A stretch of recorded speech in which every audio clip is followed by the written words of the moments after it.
Hey guys, welcome back. Today I'm going to be doing a wear test with the Kat Von D Lock-It Foundation in Light 42, and I'm going to be using the Kat Von D Lock-It Primer. I've already put the primer on my face.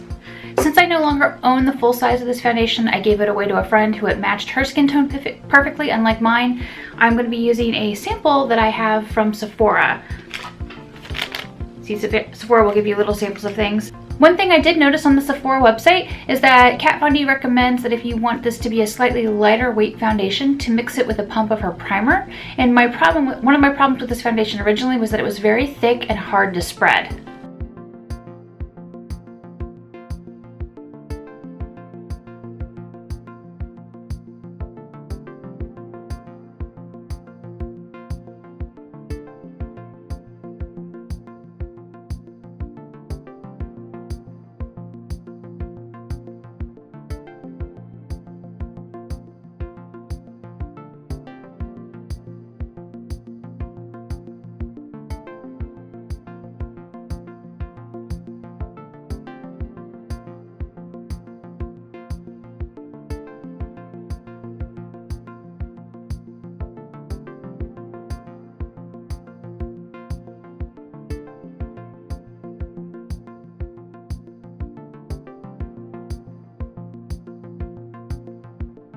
Okay, I'm back. I replaced the battery in my camera. I threw on a little bit of Urban Decay Crank lipstick because it's gorgeous and yeah, I just felt like it. So I'm gonna have to set this with setting powder because I'm gonna be outside later today and I think otherwise it's gonna melt. I'm using the NARS Light Reflecting Loose Setting Powder.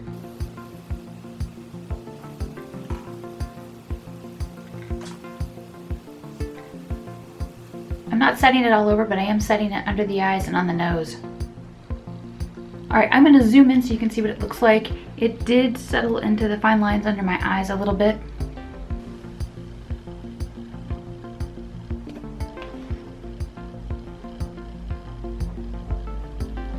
You can see with a little bit of the primer mixed in, the color isn't bad. Let me give you the view from the side. I still think the color's off. It's a little bit too pink for me, because I feel like it looks pinkish white here and then yellow here. All right, the time is 1:46. I'll be back to check in a few hours. It's now 5:01, so I'm checking back in a couple hours after application. I feel like it looks pretty good. It looks a little matte. It did initially, I feel like, emphasize dryness like right here between my eyes, which, you know, that happens sometimes with more matte foundations, especially if I don't like really soak on moisturizer beforehand. But other than that, once like the foundation settled on my skin, I feel like it looks pretty good. It's a slight bit pink, like just a touch pink out in the sun, which is how I felt about the foundation initially, is that it's like just slightly too pink for me. But you can see from the side how it looks. I'm going to zoom in so you can see how it's wearing.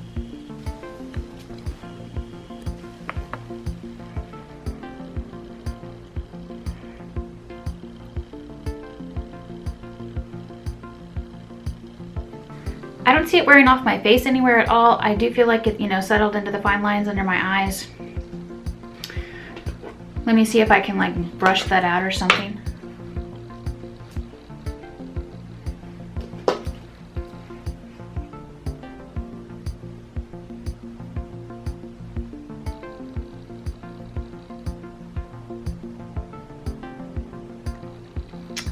I was able to brush it out on this side and mostly brush it out on this side. Yeah, but now I feel like it's emphasizing like lines under my eyes that I didn't know I even had. So clearly, once I put it on, I should just leave it alone. See, I feel like it's like really emphasizing dry right here and right here. All right, I will be back to check in a couple more hours, and then I will tell you more about the Kat Von D foundation. It's 11:20, so I've had the foundation on for about 10 hours or so at this point, and from a casual viewing distance, it looks okay. Under my studio lights, I can see where it's worn off, especially at the center of my face, which kind of surprised me because I used setting powder and primer, and I mixed primer in with the foundation. So I'm gonna zoom in so you can see what it looks like up close.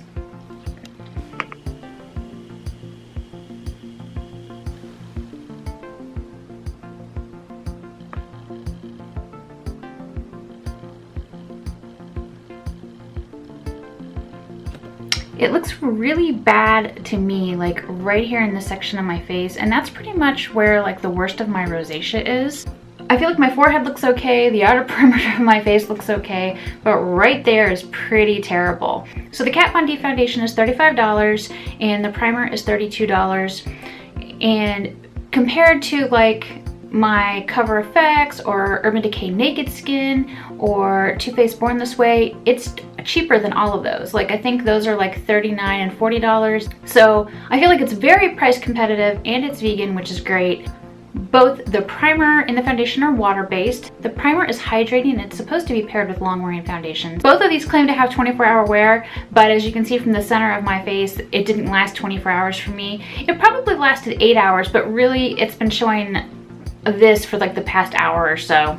And I was out, or else I would have been back to film sooner and say, hey, here's what it looks like. One thing I found very interesting is that you go to Kat Von D's website, she says that light 42 is pale with neutral undertone, but on Sephora's website it still says that it's pale with pink undertones. And it's been pale with pink undertones, and that's how it looks on my skin to me, as being pale with pink, a slight pink undertone. So I'm curious to see if she's reformulated the color, and that's why it's different on her website. Now, as you saw earlier, I mixed the foundation with the primer to make it easier to spread, give it a more dewy finish, and I loved it like this. Previously, when I owned the foundation, I always felt like it was cakey and heavy and I couldn't really get it to blend right, and it would just sit on top of my skin and it looked like I was wearing a ton of makeup. It looked like I had cake face. It was not pretty. And I was just like, okay, well this foundation obviously isn't for me. It's more for oily skin. But now that I tried it with the primer mixed in, I really loved it. I didn't feel like I was wearing a lot of makeup. It didn't feel heavy. It didn't really get cakey. It just kind of like wore away. And I probably can figure out a way to fix that either by using setting spray or by using a different setting powder. But I absolutely love the way it applied and looked on my skin for at least the first 6 hours with it mixed in with the primer. I thought it was beautiful. And it really surprised me because I had originally written off this foundation as one that just did not work for me. So if you have tried the Kat Von D Lock-It foundation and found it to be too heavy or too cakey, give it a try with a squirt of the primer and let me know what you think, because it really did change my mind. I'm gonna have to give this one a try again with setting powder because I am curious to see if I can get it to last all day without showing any signs of wear.